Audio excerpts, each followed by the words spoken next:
Hola, ¿qué tal? Muy buenos días, tardes, noches, en la hora en la que nos estén escuchando y viendo. Mi nombre para quienes lo conocen y para quienes no es Israel Quiñones.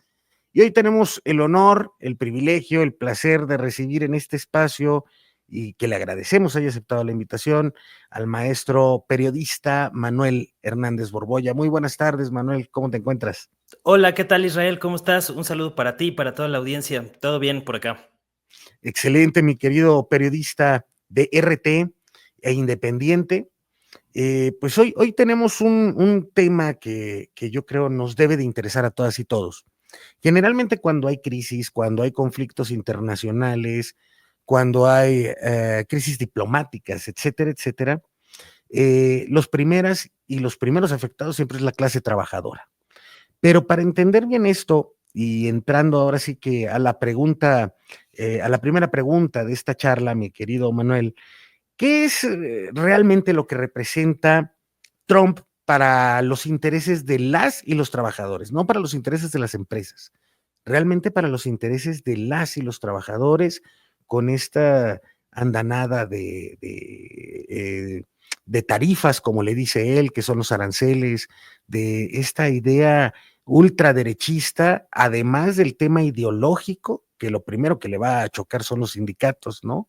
Y dos, pues este tema económico que tiene siempre frente a él, maestro Borboya.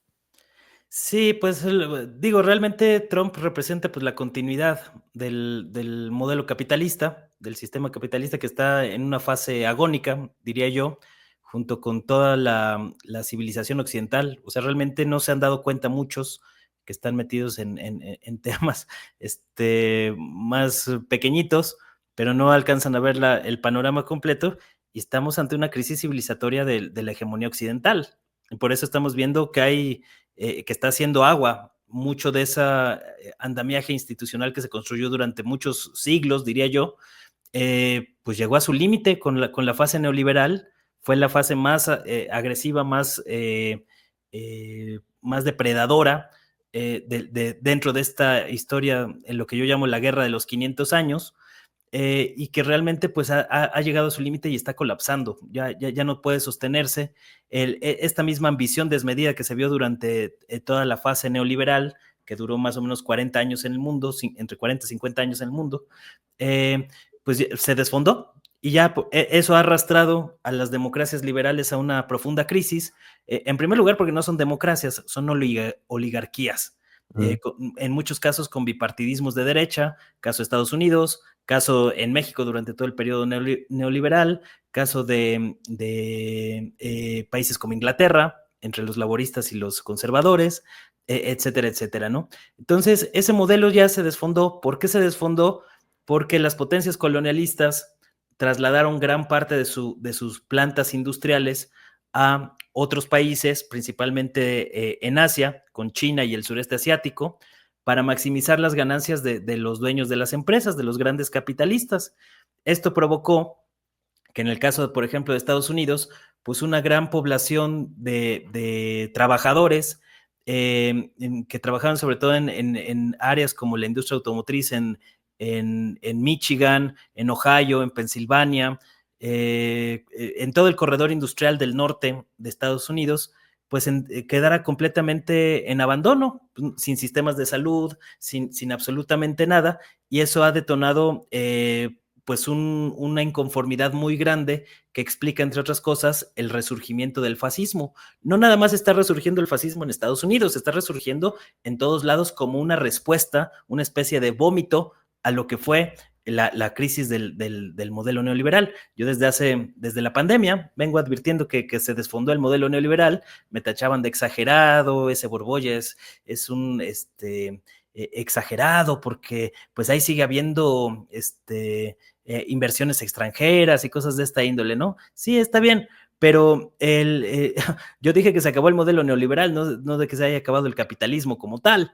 Sí. Entonces, la confusión que predomina entre algunos comunicadores, entre algunos periodistas, algunos analistas, que realmente se dedican más a generar confusión más que aclarar cosas, porque además no hacen análisis, no les gusta investigar, son puros dogmas y puras prejuicios, lo que suele aparecer en los medios de desinformación, eh, pues no entienden lo que está pasando, ¿no? Aun cuando tengan buenas intenciones en muchos casos.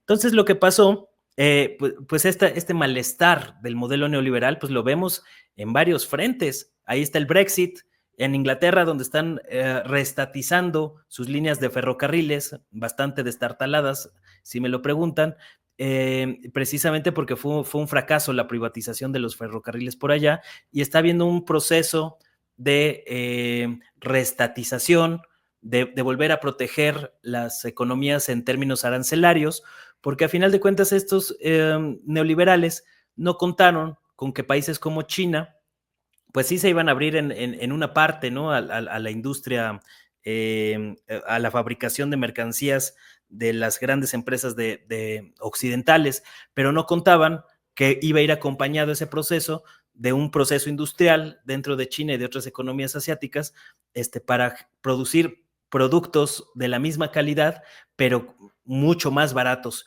Y eso está desfondando completamente las economías de los liberales, que están viendo con preocupación pues el crecimiento de otras potencias emergentes, caso de China, pero también de Rusia, de India, de Brasil, de Sudáfrica, los países que están dentro del BRICS, esta organización internacional o esta alianza internacional que se está extendiendo.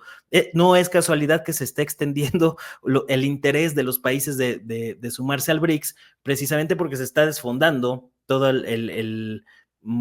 pues todo el sistema institucional que se construyó después de la Segunda Guerra Mundial para favorecer los intereses de Occidente. Hoy vemos fenómenos como la desdolarización del mundo, que se habla muy poco de ese tema en la prensa mexicana, en la prensa hegemónica, pero que tiene que ver directamente con muchas de las maniobras que está realizando hoy Donald Trump. Entonces, retomando un poco la pregunta de qué va a pasar con los trabajadores, creo que se van a profundizar muchas de estas inequidades a nivel social en el mundo en general. Todavía el bloque occidental no ha renunciado a su política de devastación, de saqueo, que ha generado una crisis migratoria sin precedentes en la historia de la humanidad por los grandes flujos de migrantes que se ven obligados a huir de países devastados, pero que lejos de resarcir en esas áreas, como ha pasado un poco en el caso mexicano, que a pesar de sus cosas, pues hemos visto que se ha tratado de resarcir algunos daños muy importantes, como el tema del salario mínimo, por ejemplo. El tema de los programas sociales ha ayudado a mitigar un poco esa situación, pero no es la tendencia que está predominando en el mundo. La tendencia que está predominando en el mundo pues es profundizar este proyecto de saqueo a costa de lo que sea. Lo estamos viendo con la voracidad en torno al litio, por ejemplo, ahí de Estados Unidos junto con Elon Musk. En el caso de Argentina, ahí tienen al tarado Javier Milei, que está pues al borde de dejar la presidencia de su país por todos los escándalos, que digo, para nosotros no son novedad, pues lo veíamos venir desde hace mucho, se advirtió mucho, pero la campaña mediática con la que se han impulsado estos cuadros del fascismo internacional, pues ha hecho que lleguen a ocupar posiciones de poder y que ahorita están en un momento de auge importante. El problema es que no están viendo que están haciendo implosión. En Estados Unidos, pues yo hasta dudo varias cosas, ¿no? No lo puedo asegurar, pero sí lo pongo en tela de juicio, que el mismo Trump vaya a acabar los 4 años de su mandato. Yo creo que no se han dado cuenta de la gran crisis social, política que están viviendo. No es casualidad que la mayor crisis de fentanilo, que es uno de los temas que están posicionando para tratar de profundizar su agenda imperialista, pues sea precisamente en Pensilvania, la ciudad donde vemos las imágenes más devastadoras de gente en la calle por la crisis de fentanilo, pues es precisamente parte de este corredor industrial que yo comentaba al principio, que se desindustrializó gran parte de la economía de Estados Unidos y Europa para trasladarla a otros países, maximizar las condiciones de explotación que se nos vendían como competitividad. Qué competitivo es México ahora que se explota más a los trabajadores, ¿no? Entonces, dentro de esa lógica colapsó, ya se fue al carajo el modelo neoliberal en el mundo después de lo que vimos con la pandemia, que también todavía falta mucha historia que rascarle ahí, porque realmente todo lo que nos han contado de la pandemia, del narcotráfico, pues son mentiras, son realmente parte de un proyecto imperialista que está en una grave crisis sistémica no es nada más que tengan esta crisis política, tienen además problemas de deuda muy grandes que en algún momento les van a reventar. De hecho, a mí lo que me sorprende es que no les haya reventado ya. De la cantidad de problemas sistémicos que tienen, tanto Estados Unidos como Reino Unido, por ejemplo, ¿no? Que son las principales potencias anglosajonas que sostienen este asunto.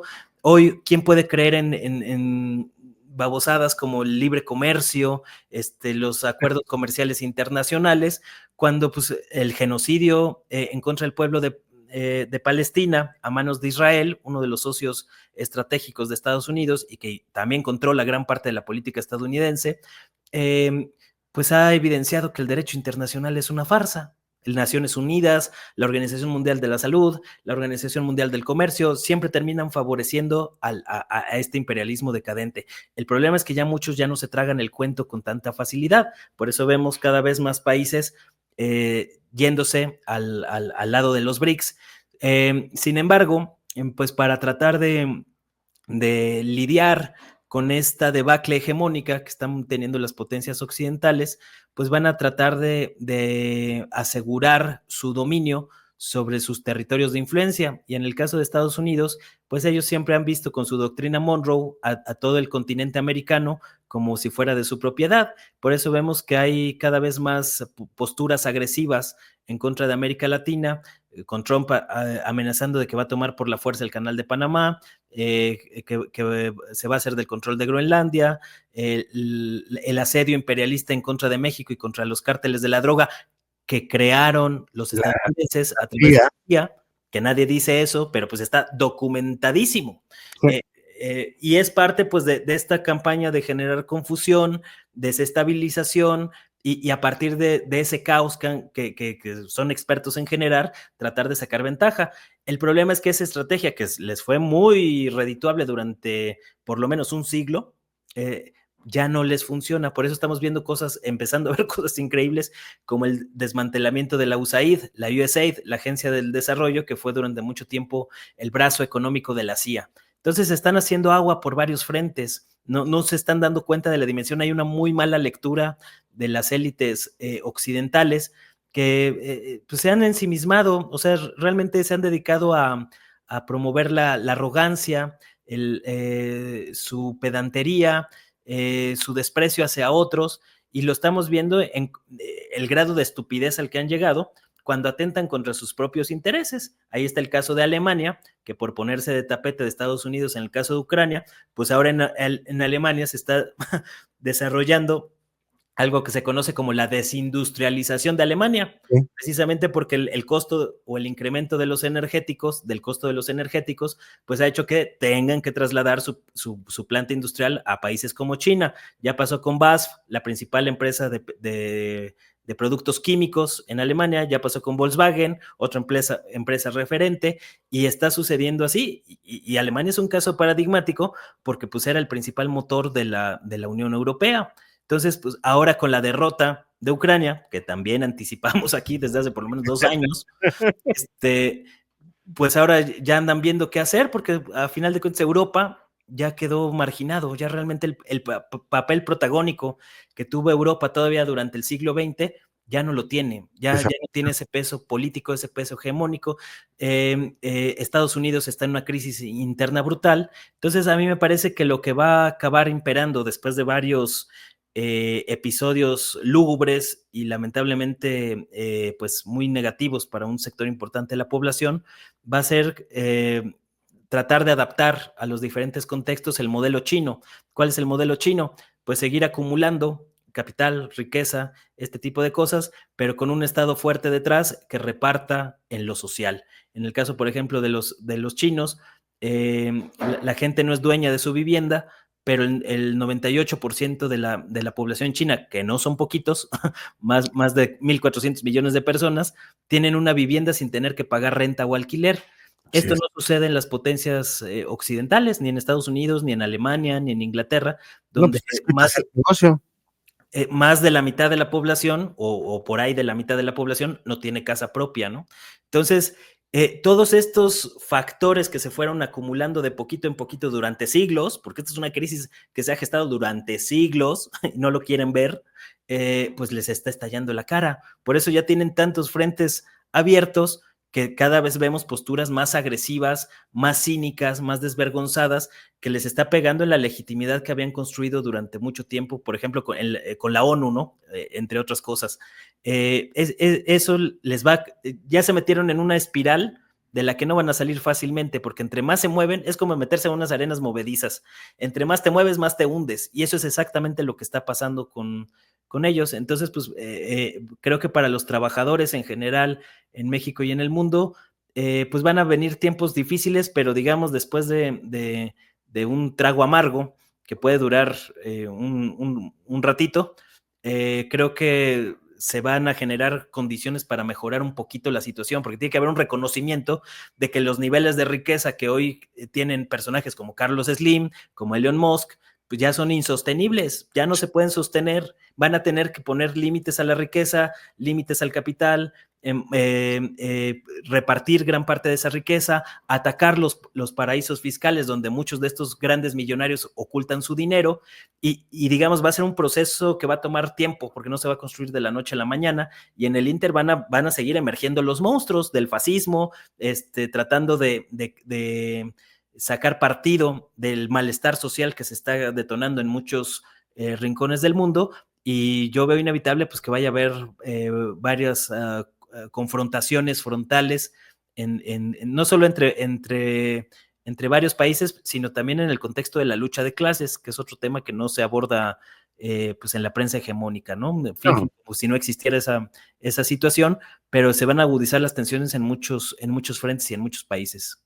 Les da miedo abordar el tema de lucha de clases, de conciencia de clase, porque para empezar, algunos académicos, que es muy curioso, maestro, algunos académicos que se dicen izquierda, lo primero que quieren hacer es desaparecer esta conceptualización de las clases sociales como proletariado y burguesía, ¿no?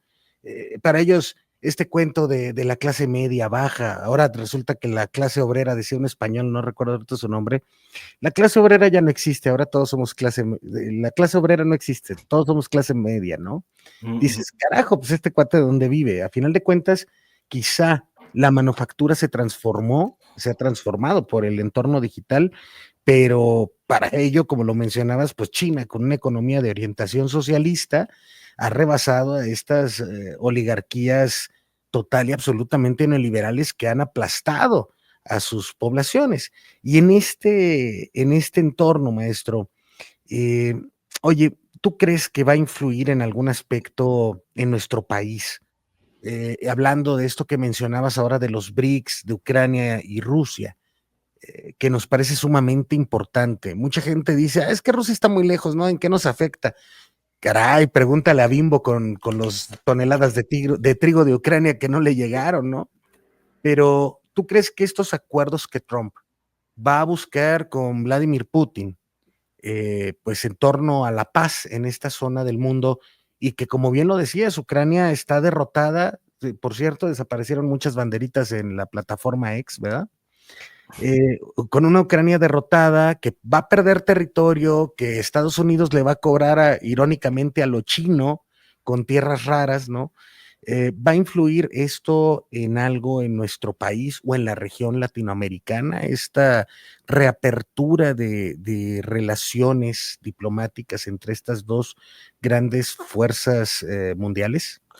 Sí, va a desactivar un poco las tensiones en Europa del Este, pero va a reactivar paradójicamente las tensiones en América Latina, porque digamos, la economía de guerra sobre la que ha basado Estados Unidos su poderío en el mundo, sobre todo después de la Segunda Guerra Mundial, de hecho fue un presidente de Estados Unidos, Eisenhower, antes de acabar su mandato, el que advirtió de los peligros del complejo militar industrial en Estados Unidos, los mismos que mataron a Kennedy, que controlan la CIA, controlan, son el verdadero poder detrás de esto que se ha llamado el Estado profundo, ¿no? En Estados Unidos, pero que no nada más se acota al Estado profundo en Estados Unidos, sino que controlan organismos internacionales, controlan el Estado profundo de otros países, a través de la acumulación de capital, del dinero, las grandes familias de banqueros y de oligarcas, que controlan a la política en el mundo metiéndole dinero a las campañas electorales,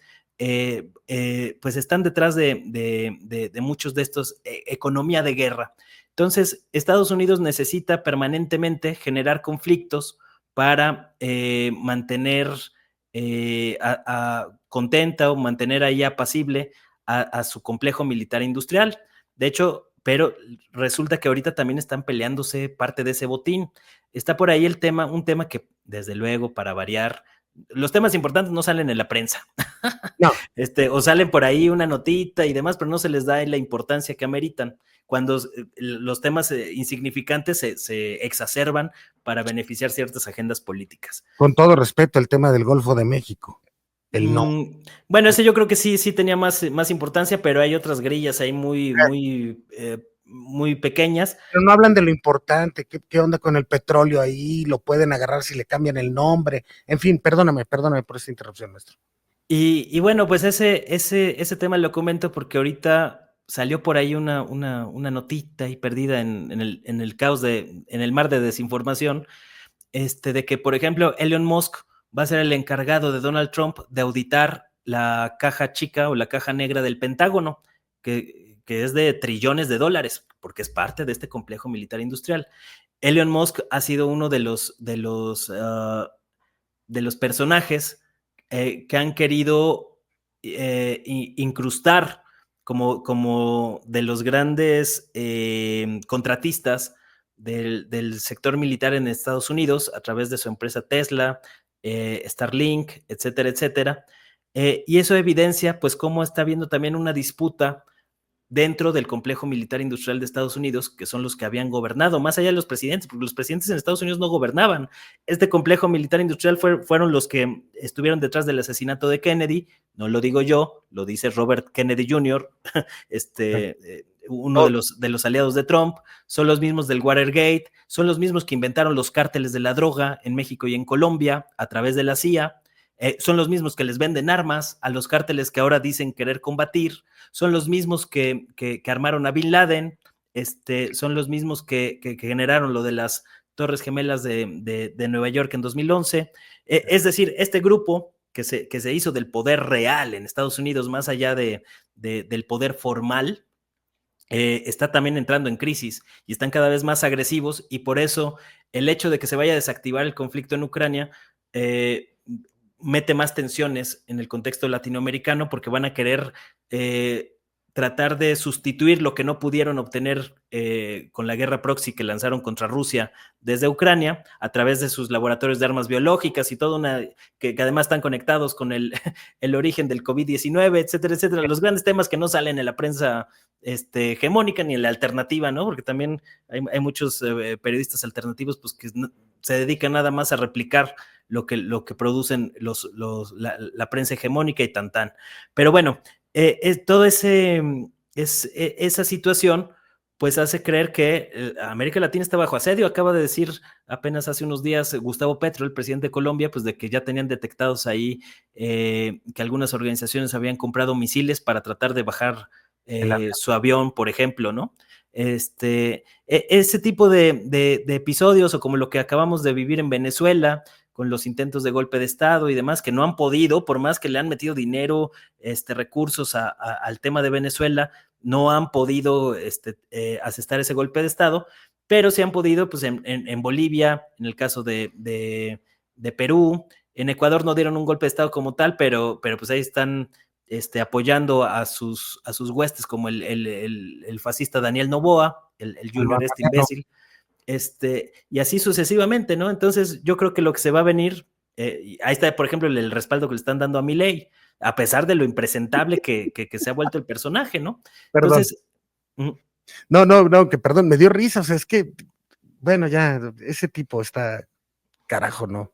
Sí, pero es parte de este nuevo surgimiento del fascismo internacional, ¿no? Transnacional. Sí. O sea, esta idea de trasladar migrantes encadenados desde Estados Unidos a países como El Salvador, pues es algo inédito. Nunca se había dado ese tipo de colaboración fascista a ese nivel en la historia del mundo, ¿no? Los primeros fascismos de Mussolini, de Hitler, de Franco, de Hirohito, realmente no llegaron a tener ese nivel de de coordinación, digamos, como sí lo estamos viendo, que está empezando a gestarse, ¿no? Entonces, eso también va a alimentar las resistencias. Parte de los temas que no salen en la prensa mexicana ni en la estadounidense, la gran cantidad de mexicanos que tomaron las calles con sus banderas de México en Estados Unidos para protestar con todas estas situaciones migratorias, pues es un hecho inédito. No se había dado, al menos en los últimos 50 años, una cosa de esa naturaleza a esa escala, y pasó completamente desapercibido por la prensa hegemónica. Entonces, lo paradójico es que muchos de los temas que estamos enterándonos a través de los medios de comunicación, pues nos enteramos de una versión ya muy manoseada, muy editada, ¿no? Muy puesta ahí para favorecer los intereses de ciertas agendas políticas, pero lo que viene en los medios de comunicación no es la realidad. La realidad es todavía más amplia, más profunda, y no aparece en la prensa hegemónica. Por eso luego se sorprenden muchos de que pasan cosas que pues muchos que sí profundizamos más en el análisis, pues puedes advertir con cierta facilidad, porque vas viendo cómo se van construyendo estas tendencias, estas inercias, y ya sabes para dónde va a acabar el tiro, ¿no? Pero pues es parte del proyecto. Creo que también por eso la prensa en Occidente pues está en una grave crisis de credibilidad. Ahí están las mediciones del Instituto Reuters en Inglaterra, por ejemplo, ¿no? De cómo muchos medios de comunicación en las mal llamadas democracias liberales están perdiendo una gran credibilidad, porque pues ya la gente ya no le cree a los medios de desinformación. Y en el caso de México, pues es tal el grado de alienación de algunos periodistas, de algunos académicos, de algunas universidades, de algunos grupos de poder que surgieron y florecieron durante la época neoliberal, que fingían y simulaban ser críticos para mantener la cohesión del sistema y simular que en México se estaba construyendo una democracia, cuando en realidad fue una oligarquía con bipartidismo de derecha. Todo lo que vivimos del 2000 hasta el 2018 fue ese el modelo. ¿Para qué te lo vendían como pues es una democracia incipiente? Te vendían los farsantes como Sergio Aguayo, Denise Dresser, Carmen Aristegui, que realmente eran grupos de sedillistas, y hoy lo vemos cada vez más claro y contundente, que estaban vendiendo esta gran mentira de la alternancia en el poder y la transición a la democracia para encubrir las verdaderas relaciones de poder. Eso se les cayó en 2018, y eso que el movimiento de la 4T pues no es ni socialista ni mucho menos, ¿no? Sigue dentro de los parámetros del modelo de las democracias liberales, que para mí ya está en franco proceso de decadencia, ese modelito.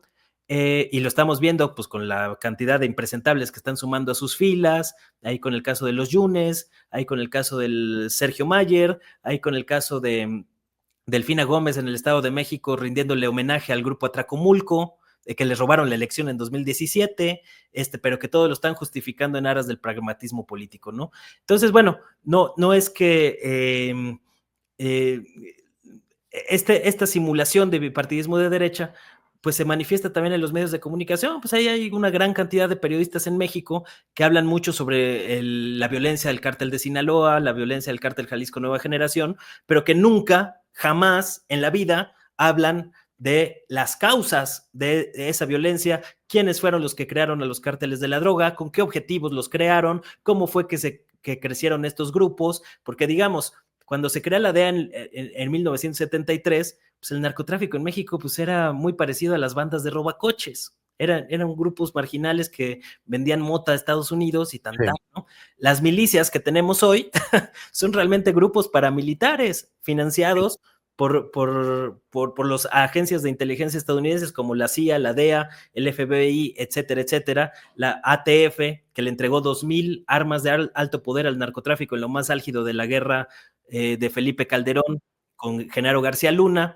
En el juicio contra Nueva York, en el juicio en Nueva York contra Genaro García Luna, nunca se mencionó sus vínculos con la CIA, con la DEA, con el FBI, que incluso le daban premios, y que varios agentes de esas agencias fueron sus socios en la empresa de seguridad que tenía en Miami, por la cual se le juzgó, y todo eso se tapó, y ahora están utilizando el encarcelamiento de Genaro García Luna para decir que México es un narcogobierno, que hay narcoterrorismo y que hay que invadir México, ¿no? Es la manera en que ha operado siempre este imperialismo estadounidense. Lo que a mí me parece grave, pues es que todavía aquí tengamos una sarta de pendejos funcionales a los intereses del imperialismo estadounidense que replican todo lo que se dice allá sin un ápice de crítica, tratando de exacerbar el malestar social que generan fenómenos como la violencia en México, pero sin explicar las causas de dónde provienen. Y eso, a final de cuentas, pues acaba beneficiando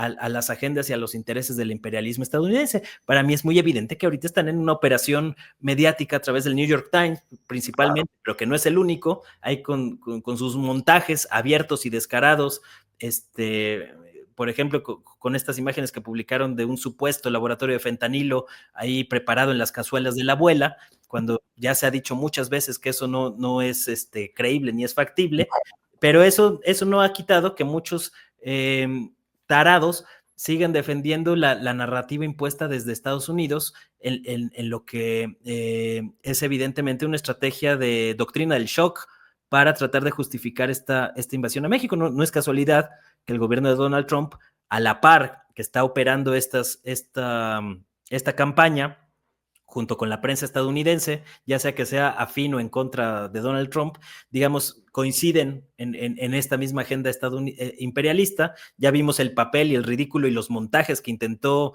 el New York Times, por ejemplo, y otros medios como El País, que también tiene el Grupo Prisa.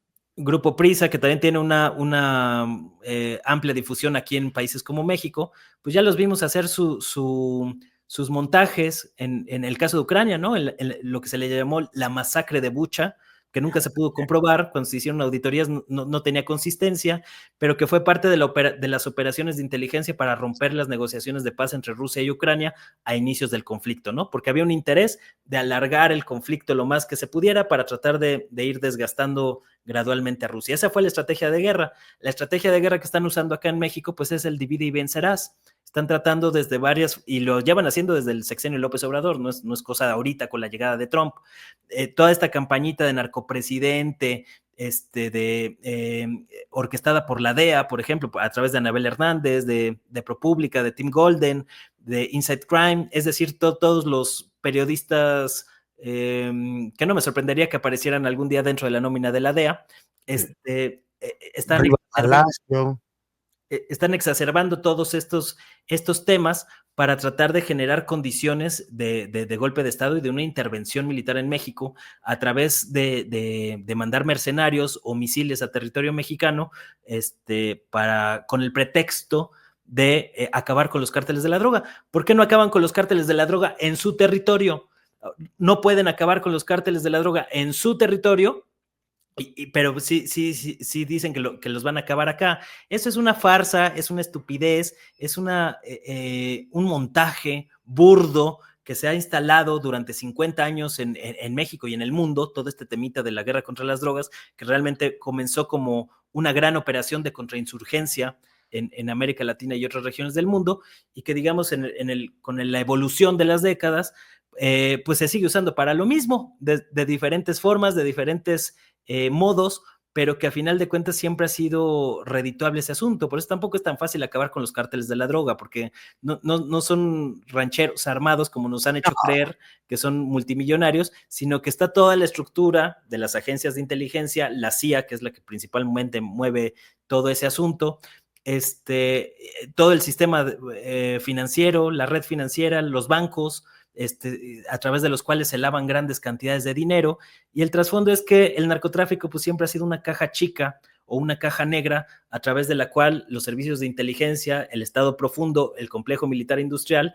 utiliza ese dinero que se gesta a través del narcotráfico para inyectarlo a grupos paramilitares, a agentes desestabilizadores, que junto con la pinza mediática, el dinero que reparten ahí vía USAID, entre otros, pues van creando condiciones para mantener su dominio sobre otros países. Entonces aquí se nos vende, es que los países pobres pues no crecen porque son muy corruptos y corrupto es uno, no ellos, ¿no? Son muy tontos, pero los grandes civilizados, los organizados, que realmente construyeron sus fortunas a través del saqueo, pues hoy están en una grave crisis precisamente porque esa narrativa se ha desgastado mucho. Ya la realidad los ha rebasado, el surgimiento de las nuevas potencias empieza a dar otros enfoques, o sea, por ejemplo, con el caso de los medios rusos, que me parece paradigmático, que son los medios más censurados del mundo, precisamente por atreverse a presentar una narrativa distinta a la hegemónica, que es la que predomina en prácticamente todo el mundo, ¿no?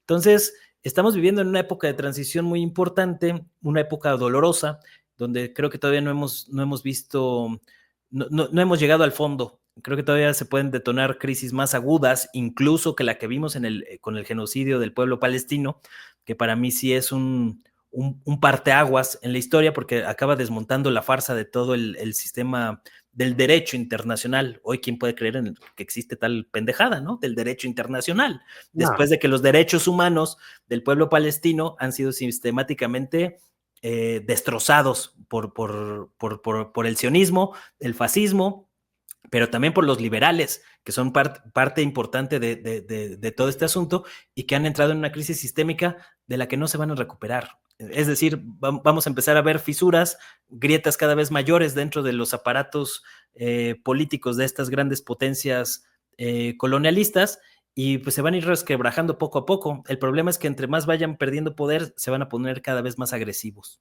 Es bien interesante esta parte porque en todo este esquema que presentas, el papel de los medios de comunicación es fundamental. Ahorita mencionabas a la USAID o USAID, USAID vamos a decirle aquí, y ves, por ejemplo, en periódicos digitales como El País, se acaba la posibilidad de tener medios independientes porque ya no va a haber dinero, ¿no? Renunció, por ejemplo, el director de Animal Político en cuanto supo la noticia, pobre hombre, tuvo que regresar a buscar trabajo. Es decir, me parece que esta campaña que se orquesta desde una visión política, estratégica para una economía de guerra, efectivamente, basa mucho sus pilares en qué van a ser las narrativas de los medios de comunicación. Y yo te preguntaría, mi querido maestro Manuel Hernández Borbolla, ¿realmente existen medios independientes? Yo creo que periodistas sí. Me refiero a medios independientes en nuestro país. Realmente no es una constelación de empresas encargadas de la acumulación del capital directamente, y en este sentido, si hubiera medios independientes, ¿por qué continuamos con un gremio periodístico tan lastimado? Me refiero a los trabajadores de la información. Y esto, ¿cómo podemos analizarlo en el entorno de la narrativa política y social que vamos a experimentar en los próximos 3 años y 8 meses aproximadamente? Sí, bueno, yo en ese tema soy bastante radical, como en otros. Pero yo incluso llamo a ya acabar con ese tema de los medios independientes. Los medios independientes no existen. O sea, realmente es parte de la farsa que se ha montado durante los últimos, ese temita de la prensa independiente pues tiene más de 200 años. Realmente el modelo de la prensa se construye en el siglo XIX, después de lo que el historiador Eric Hobsbawm llamó las revoluciones burguesas, en las cuales un grupo de comerciantes y banqueros toman el poder político en países como Estados Unidos, con su guerra de independencia, en Francia, en Inglaterra ya lo habían logrado desde tiempos antes, desde la dictadura de Oliver Cromwell, entre otras cosas, ¿no? Fueron creciendo estos grupos de banqueros y empresarios, y como parte de un proyecto de quitarle el control a la monarquía y al clero, en el que también en el contexto mexicano pues tiene que ver esta gran historia que estoy contando del mundo. Se puede ver, por ejemplo, la guerra de reforma de Benito Juárez contra la iglesia, etcétera, etcétera. Tiene mucho que ver con nuestra propia historia también, ¿no? Este proyecto de la burguesía para hacerse del control del Estado a través de la captura corporativa de grandes millonarios que empezaban a ocupar cargos en el gobierno, que le prestaban incluso a gobiernos, ¿no? Por ejemplo, con la banca Rothschild, cuyo poderío surge después de mover dinero durante las guerras napoleónicas y que empezaron a ocupar cada vez posiciones de privilegio dentro del aparato estatal. Posteriormente hubo algunos personajes de este clan y de otros clanes de banqueros que llegaron hasta el Congreso o el Parlamento en Reino Unido, y ese mismo esquema pues se repitió en prácticamente todo el mundo. Lo que pasa es que 200 años después, esta burguesía, esta alta burguesía, sí consiguió el objetivo de controlar el Estado. Entonces, por eso vemos que hoy, pues la gran cantidad de medios de comunicación pues dependen del financiamiento que proviene o del Estado o de los grandes grupos empresariales que son manejados por estos mismos grupos. Es decir, giran en la misma órbita, ya sea del Estado o de la empresa privada, pues giran en esa órbita.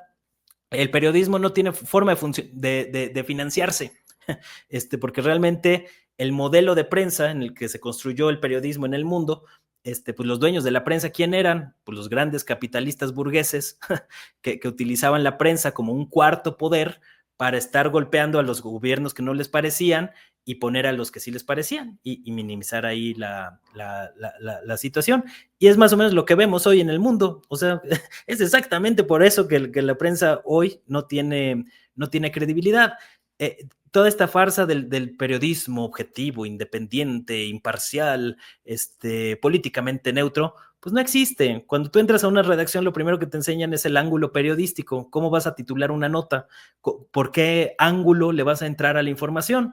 Y digo, eso me parece pues una práctica que no podría ser de otra forma, ¿no? Tienes que tener un punto de vista, tienes que tener hay una dependencia material a la hora de poder hacer ejercer la profesión, porque para realizar un reportaje, por ejemplo, pues necesitas recursos, necesitas viáticos para trasladarte, necesitas una serie de situaciones materiales que son muy difíciles de obtener si dependes de estos esquemas de financiamiento con el que funcionan los grandes medios de comunicación en el mundo. Entonces, yo soy de la idea de ya acabar con esta farsa del periodismo independiente y demás. Yo más bien creo que quienes hemos llevado el periodismo hasta sus últimas consecuencias y acabamos peleados con todo mundo porque pues a nadie le vas a dar gusto con estos asuntos, pues realmente entra dentro del terreno del activismo político, pero no es tanto que puedas vivir de esto, ¿no? Porque al contrario, entre mejor haces tu trabajo periodístico, más obstáculos vas a encontrar, más enemigos te vas a ir ganando, más problemas vas a tener para poder financiar tus proyectos, etcétera, etcétera, ¿no? Entonces hay una contradicción y una esquizofrenia que se ha alimentado durante los últimos 200 años con todo este discurso del periodismo independiente y demás. Ya al grado de estupidez y de ridículo, acabo de ver un video de la Deutsche Welle, un medio que depende del financiamiento del gobierno de Alemania, decir que ellos son independientes, pero que dependen del financiamiento de Alemania. Sí, lo vi. O sea, ¿en qué grado de estupidez y de farsa estamos ya, no? Que se atreven a decirlo además públicamente. Por eso yo soy de la idea de ya, o sea, la información desde donde viene y desde donde viene tiene intereses, tiene visión y tiene una forma de interpretar el mundo, un horizonte de pensamiento, diría el filósofo Georg Gadamer, que me parece que por lo menos es más honesto reconocer esa visión o desde dónde se enuncian ciertos discursos que tratar de ocultar financiamientos ahí inconfesables y al mismo tiempo salir con una intención de engañar a la gente a decir que son independientes y que ellos son se mueven por su propia cuenta, cuando no es cierto. O sea, yo hasta el día de hoy pues no conozco todavía un caso de periodismo 100% independiente, porque para ello pues tendrías que tener los recursos suficientes para mantener tus propios proyectos, y no es el caso en general del gremio periodístico en el mundo. Normalmente pues se depende, o sea, ¿en dónde trabajan los periodistas? Pues trabajan en medios de comunicación o que son del Estado, que son del capital privado. Entonces, los otros esfuerzos de las radios comunitarias, la prensa alternativa o los medios, los otros espacios que se están construyendo son a base de esfuerzos personales, pero realmente pues entra dentro del activismo político, porque no hay una forma de financiar esto, ¿no? Por ejemplo, YouTube o las redes abrieron una ventana importante, pero que a final de cuentas, si tocas los intereses de estos grupos, que son los mismos que controlan a los estados, los mismos que controlan los mercados financieros, son los mismos dueños de Google, de YouTube, de Facebook, de Twitter, etcétera, etcétera. Y si dices algo que no le convence a estos grupos, te censuran. Te banean. En algunos casos te bloquean completamente, como pasó con los medios rusos, como RT, entre otros, pero en otros casos lo que hacen es banearte, es decir, a través de algoritmos que no son verificables, no hay forma de rastrearlos, que están completamente bajo su control, reducen el alcance de tus publicaciones. Si ya tienes muchos seguidores, más de 1 millón, ya entonces ya empiezan a bloquearte ya más descaradamente, ¿no? Entonces, estamos en una situación muy difícil porque muchos de los grandes paradigmas que se han construido durante siglos se están derrumbando y entre ellos, para mí, está por supuesto el tema de la prensa independiente, que es una mentira que nos han contado durante 200 años y que yo soy de la idea de acabar ya con esa versión, porque no existe la prensa independiente, como no existe la mano invisible del mercado, y que se repiten y se repiten y se repiten y que la gente las acaba creyendo o las acaba haciendo parte de su manera de interpretar el mundo cuando no tienen sustento, ¿no? Yo quiero que alguien me explique dónde están la ley de la oferta y la demanda, si durante la pandemia de COVID-19 no bajaron el precio de los alquileres en la Ciudad de México, por ejemplo, ¿no? Entonces, ¿dónde está la ley de la oferta y la demanda? Son construcciones mentales con las cuales estos grandes poderes hegemónicos controlan mentalmente a la población. Son como si fueran trucos de magia, ¿no? Que hacen así para encantar a la gente, que la mantienen aletargada, dormida, estupidizada, a través de toda una industria del entretenimiento basada en cosas completamente frívolas, superficiales, precisamente para mantener ahí aletargada a la gente y seguirlos exprimiendo a través de políticas bastante explotadoras, ¿no? Entonces me parece que ese sistemita está colapsando por varios frentes. Puede ser que en algún momento se reconstruya o se reformule de otra manera, pero así como lo habíamos conocido en los últimos 500 años y sobre todo en el último siglo, me parece que sí se está cerrando una etapa histórica en la historia de la humanidad y eso desde luego va a traer pues algunos logros, algunas satisfacciones, pero también algunos descalabros y algunos momentos muy trágicos. Yo coincido completamente contigo, maestro Manuel, porque es imposible ser objetivo, no somos objetos inamovibles, intangibles o insensibles, ¿no? Ante los acontecimientos que trae la realidad consigo. Al contrario, somos sujetos, por ende somos seres subjetivos ante la percepción de la realidad que tenemos a nuestro alrededor y completamente de acuerdo. Por ejemplo, yo te puedo decir, nosotros hacemos periodismo, pero militante, ¿no? A final de cuentas, es lo que decías, desde el activismo político, porque en el caso de los sindicatos, por ejemplo, es muy difícil que te saquen una nota medios como no sé, como el Reforma, como el Universal, una nota realmente de lo que está ocurriendo, si no trae su chinchilla de mala leche. Sí, al Yellow Boy, ¿no? Entonces, sí, pues es parte de lo mismo. A final de cuentas, la prensa burguesa, que es la que controla los grandes medios de comunicación, pues es históricamente opuesta a los sindicatos.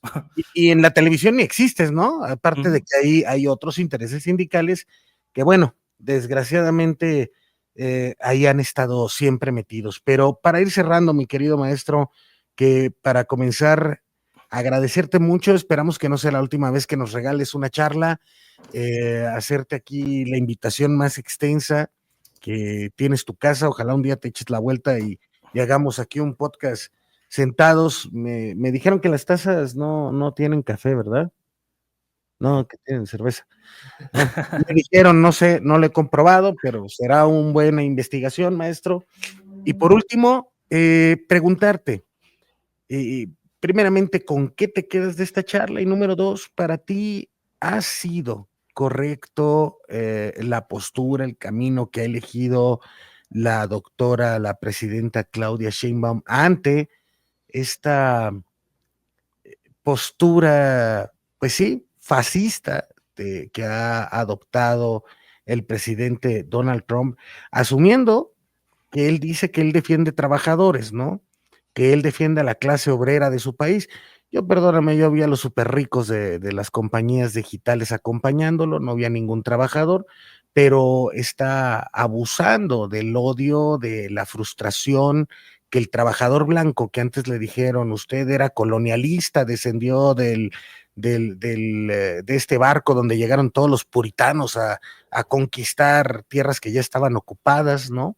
Por indígenas, por otras civilizaciones, y pues hoy les están diciendo, ¿sabes qué? Si eres pobre, viejo, si eres clase trabajadora y aparte consumes muchas drogas, entonces algo está mal aquí. Pero tú opinas, o qué opinas sobre el camino que ha seguido la doctora Claudia Sheinbaum en este índole y con qué te quedas en esta charla, maestro? Sí, pues me parece que Sheinbaum ha hecho lo que ha podido dentro o sea, México está en una situación muy vulnerable. 40 años de neoliberalismo dejaron al país en una situación muy vulnerable ante los embates de Estados Unidos, que fue algo que también, pues, algunos hemos señalado durante, ya diría yo, décadas, ¿no? Sí. Pero pues ha lidiado como ha podido. Yo siento que ahorita es momento de respaldarla, a pesar de que a veces no podemos estar de acuerdo en algunos temas, pero hay que privilegiar o hay que darle mayor importancia a este tema de resistir el embate imperialista antes de fijar nuestra atención en temas menores como la llegada de Yunes al partido de Morena y cosas de estas, ¿no? Que es el tema que está pegando con todo en la prensa hegemónica en estos últimos días, ¿no? Entonces sí, desde luego que hay muchos temas internamente en México que hay que solucionar, pero a pesar de que hay que apoyar a la presidenta Sheinbaum, que está recibiendo muchas presiones para lidiar con estos temas, le están todo el tiempo poniéndole ahí cuatros con la esperanza de que caiga en la provocación de una declaración desafortunada que dé pie a otras cosas. Está en un momento muy, muy ríspido, de mucha tensión, de muchas presiones, y me parece que es momento de respaldar al gobierno mexicano, que podrá tener muchos defectos, pero tiene una cosa que nadie le puede discutir y es la legitimidad. Es decir, es un gobierno completamente legítimo, no hay dudas de que ganó en buena lid, las encuestas de respaldo popular la siguen apoyando, y pues hay que plantarle cara al imperialismo estadounidense, aun cuando muchos de los tentáculos de ese imperialismo pues están muy latentes dentro de México, con todos estos grupos de vendepatrias, la élite empresarial, un sector muy grande de la prensa, de la misma academia, etcétera, etcétera, que son un grupo de la derecha que tiene mucha influencia política, a pesar de que no tengan mucho respaldo popular, pero que están más interesados en tratar de generar condiciones de desestabilización para que el imperialismo estadounidense les abra la puerta otra vez a los aparatos de poder. Por eso no es casualidad que hoy los que están asusando y los que están del lado de Trump y de Milei, como el caso de la pendeja esta de Lili Telles, entre otros, pues son los mismos que van a acusar o que iban a acusar a López Obrador a Washington, ¿no?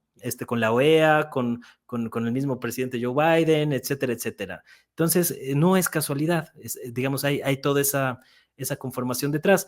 Y en el caso de Estados Unidos, de que preguntas del tema de Donald Trump, a mí no me parece tan inusual esa parte, ¿no? De que quieran, de que el trumpismo, siendo que es un junior, un empresario principalmente inmobiliario, como Donald Trump, de donde proviene su fortuna, que ahora resulta que es representante de los trabajadores, según esto, pues es más, tiene que ver con canalizar ese descontento que se generó por la desindustrialización de Estados Unidos y que se llevaron a muchas empresas a Asia. Por eso, pues el plan de Trump es recapitalizar o volver a traer esas empresas que se fueron a territorio estadounidense, y sobre todo en el sector automotriz, donde ha sido muy enfático. El problema es que ya no puedes hacer eso porque se les disparan los salarios que tienen que pagar en Estados Unidos a las empresas y quebrarían. Entonces ya es históricamente infactible ese proyecto de recapitalizar Estados Unidos.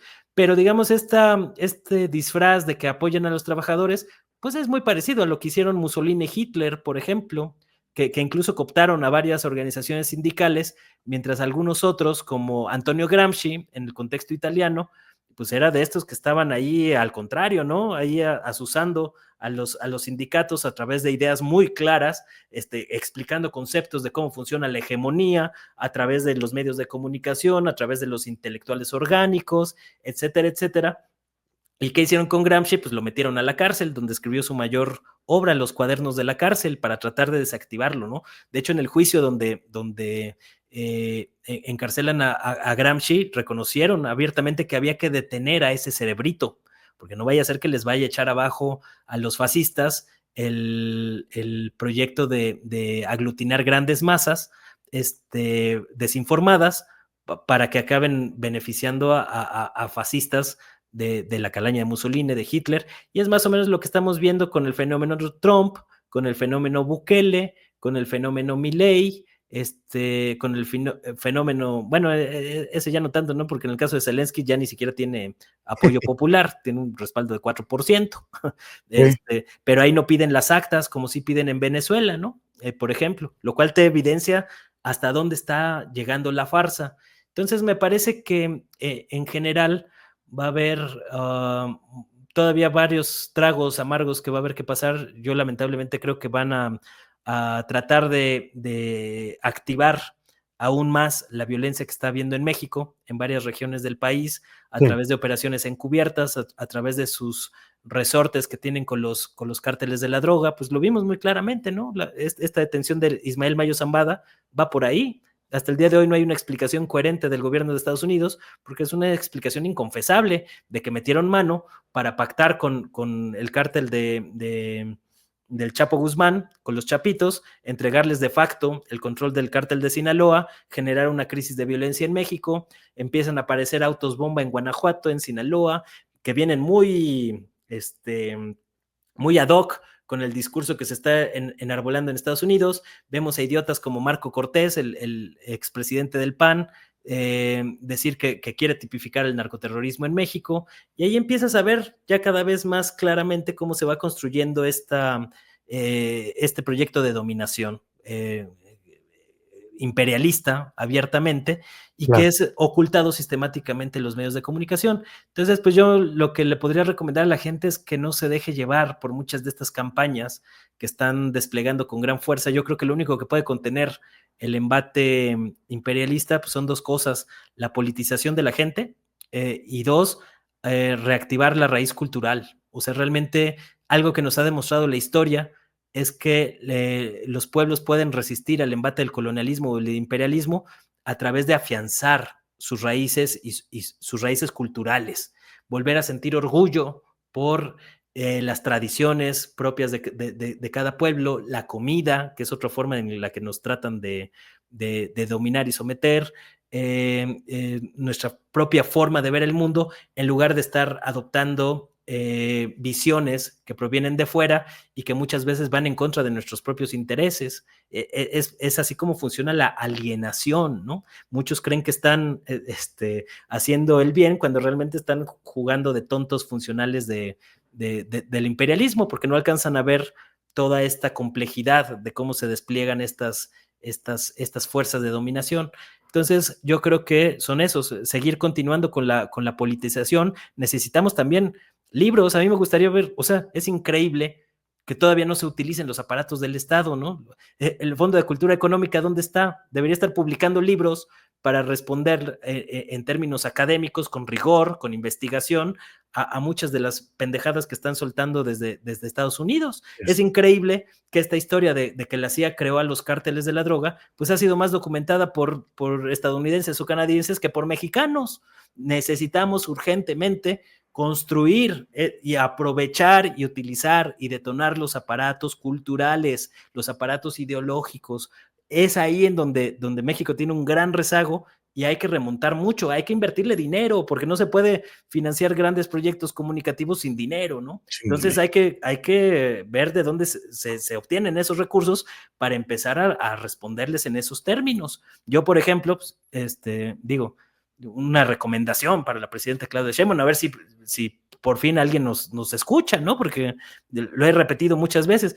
México necesita urgentemente un gran medio de comunicación para comunicarse en el extranjero, un RT mexicano, Sí. con presencia en México muy fuerte, pero que también tenga oficinas en Estados Unidos para precisamente por lo menos responderle a gran parte de la prensa hegemónica ya en su propio idioma, en sus propios términos, con sus propios personajes. Sin embargo, no llega la visión hasta allá, ¿no? Entonces, muchos de las respuestas que se dan desde aquí, desde la conferencia mañanera, no alcanzan a tener el impacto que podrían tener si hubiera respaldo de estas estructuras de otra naturaleza. A lo mejor en el contexto mexicano les viene bien, pero en el contexto internacional pues es difícil. ¿Dónde sí lo logró? Con el caso de la América Mexicana, por ejemplo, o con el Golfo de México. Por eso yo tampoco he hecho en saco roto esos temas, pero digamos, es muy difícil posicionar esos asuntos